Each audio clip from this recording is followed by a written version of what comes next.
Hello, I am Kat and welcome back to my channel, Simply Batangueña. Today's vlog is all about different ways to prepare bread and beverages. I have tried these varieties and enjoyed it. That's why I wanted to share it to everyone. Please check the description box for the complete list of ingredients and its measurements. Now, let's get started. First up, bread. Let's begin with some classic French toast. In a wide bowl, crack 2 eggs and whisk them partially just until the yolk is broken.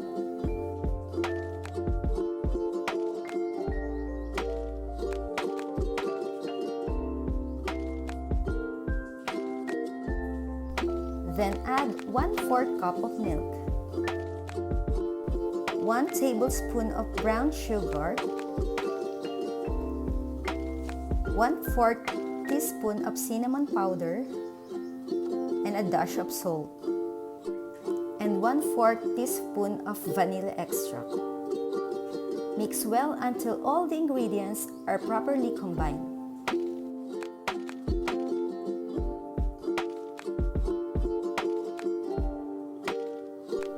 Heat up a pan and add an adequate amount of butter and canola oil. Make sure to coat every inch of the pan. Get your bread slices and carefully dip it in your liquid mixture. Make sure to not soak your bread too much or it won't be as tasty. Flip and dip the other side as well, making sure that every inch is covered. The reason for the butter and oil mixture is so that the butter won't be burned throughout the process. Always add a little bit more of butter and oil after every slice is done being fried. While frying the bread, observe the sides should bubble in somewhat large manner.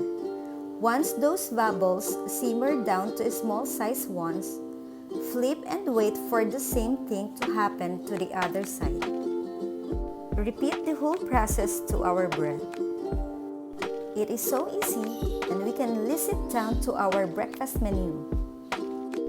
We're halfway down. Let's continue the process until we cook all the bread.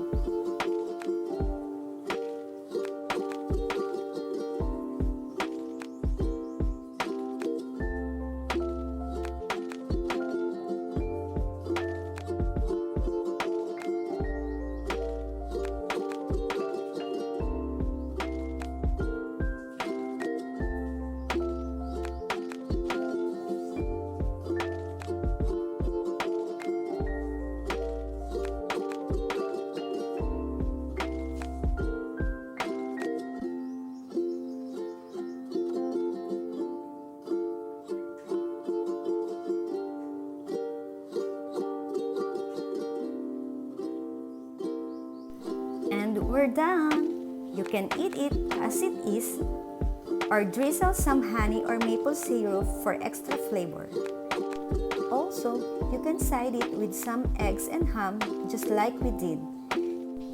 Yum yum yum! Next, we have the TikTok famous 1-pan cheesy egg toast. Use a large pan that's able to fit 2 slices of bread. Butter it up well. In a small bowl, crack 2 eggs, whisk them up, add a dash of salt in it before mixing again. And here's where things get quick. Pour in your egg and cover the whole surface of the pan. Quickly dip 1 slice and flip and leave it there. Get your other slice and place it along the other bread and do the same. Wait for the egg to cook before flipping the entire thing over. Add a cheesy slice to one of the bread before folding in all the sides of the egg. This step would be executed better if the egg is still a bit undercooked. Properly toast the current side on the pan before flipping and doing the same to the other side. Use 2 eggs for this type of sandwich and always use low fire, so that your egg won't be instantly cooked or else this will fail. Repeat the whole process until you've reached the amount of sandwich you want. Oh, and always butter up the pan before making a new sandwich.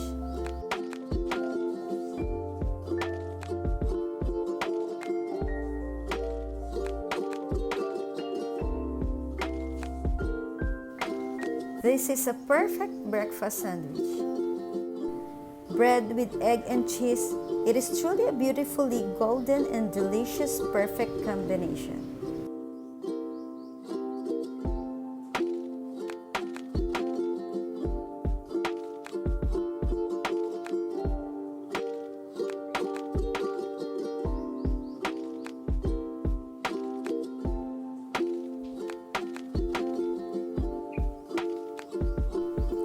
You can eat it with some fresh lettuce or banana for a healthier meal.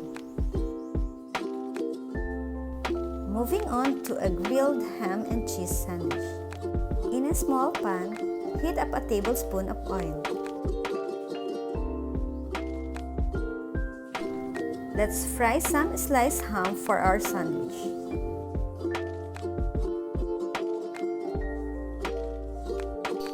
Take it out once done and use a paper towel to absorb the excess oil from the ham. Fry all the ham until you reach the needed number for your sandwich.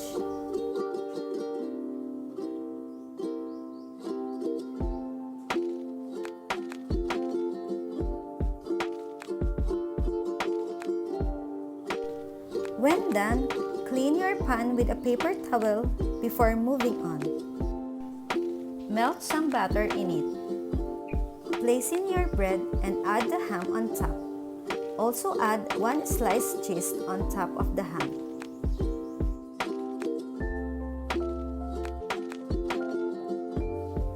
Butter up your other bread and cover the sandwich.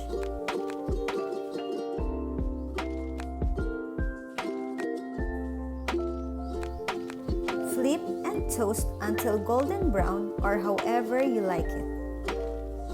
Using a spatula, press on the bread to slightly push it all together.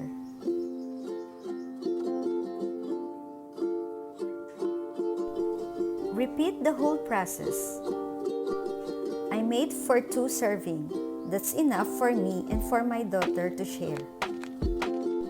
These sandwiches are something I used to make for my daughter when she was a child, and she really loved it.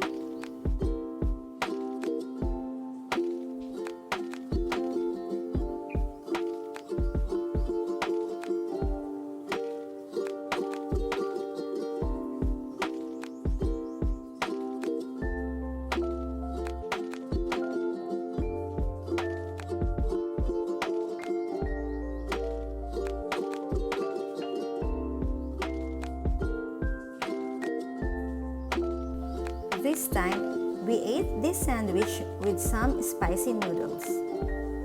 We're done with the bread. Next up are the beverages. We begin with some refreshing mango shake. In a blender, add in your sliced mango. Pour 1 cup of fresh milk.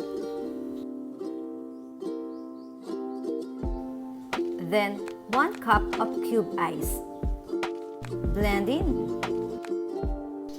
Blend in pulses before doing it continuously until the ice is crushed or blended. Once it's done, transfer into a clear mug or wherever you prefer.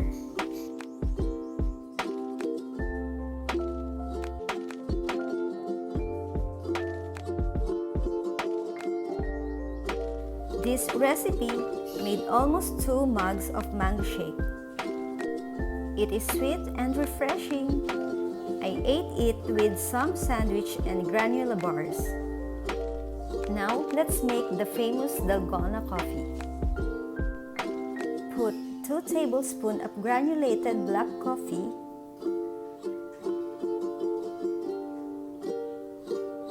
2 tablespoons white sugar,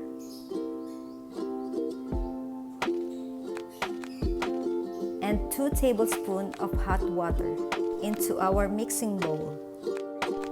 Using a hand mixer, Whisk until you reach your desired consistency. This will take some time and might make your arms some kinda sore, but it's worth it. Mix and mix and mix until you are satisfied.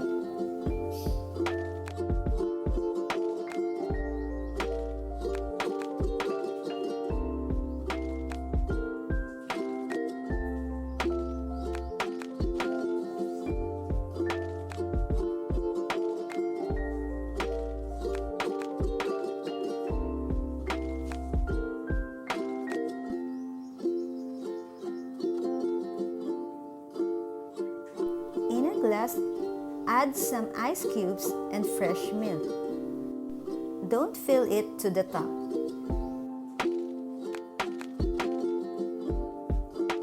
Top it off with your Dalgona coffee as much as you want. It depends on your taste. If you want it sweeter, add less. If you want it bitter, add more.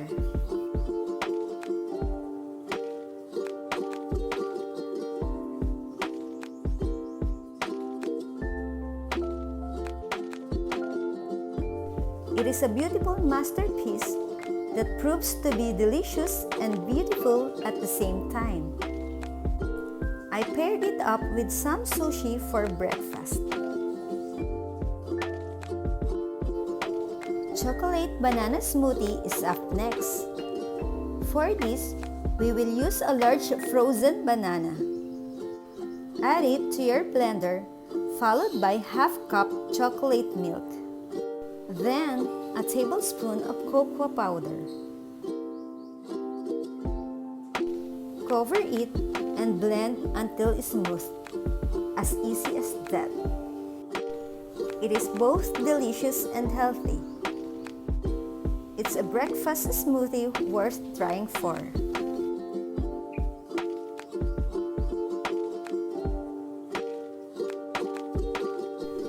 You can see just how wonderful made it is.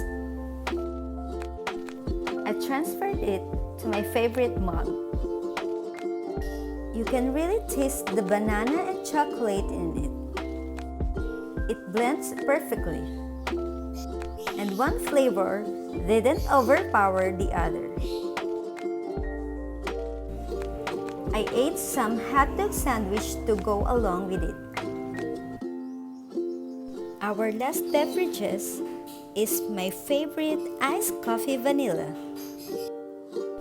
In a tall cup with your wanted amount of ice, pour in a cup of fresh milk and half cup of brewed coffee. Then a tablespoon of honey and 1/4 teaspoon of vanilla extract.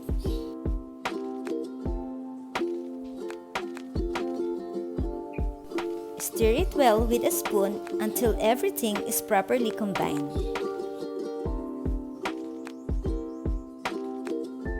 This turned out really delicious, just how I like it. I don't need to go out for some of this anymore. I can make it just how I love it. For this, we need a tablespoon of butter, a tablespoon of parsley, and a teaspoon of garlic powder and a pinch of salt. The amount of garlic powder used can also depend on one's taste. Combine it all together and make sure everything is properly incorporated.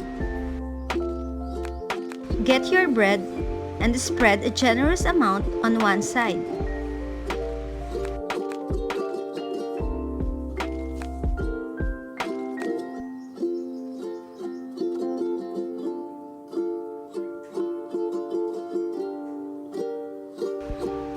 Use an oven toaster to toast the bread and toast it for about 5 minutes.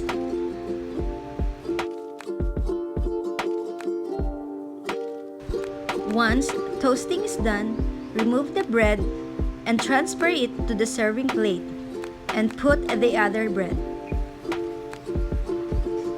And toast it again for another 5 minutes.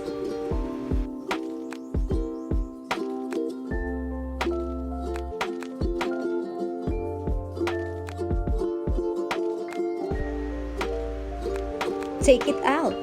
See how beautiful our bread is.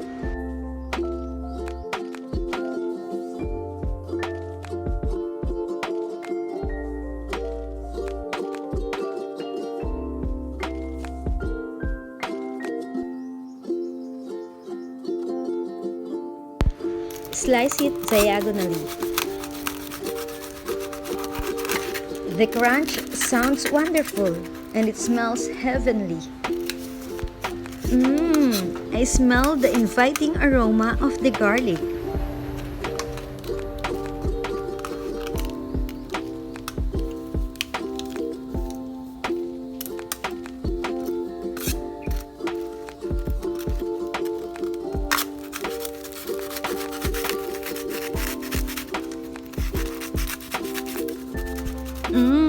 I am so hungry and ready to eat.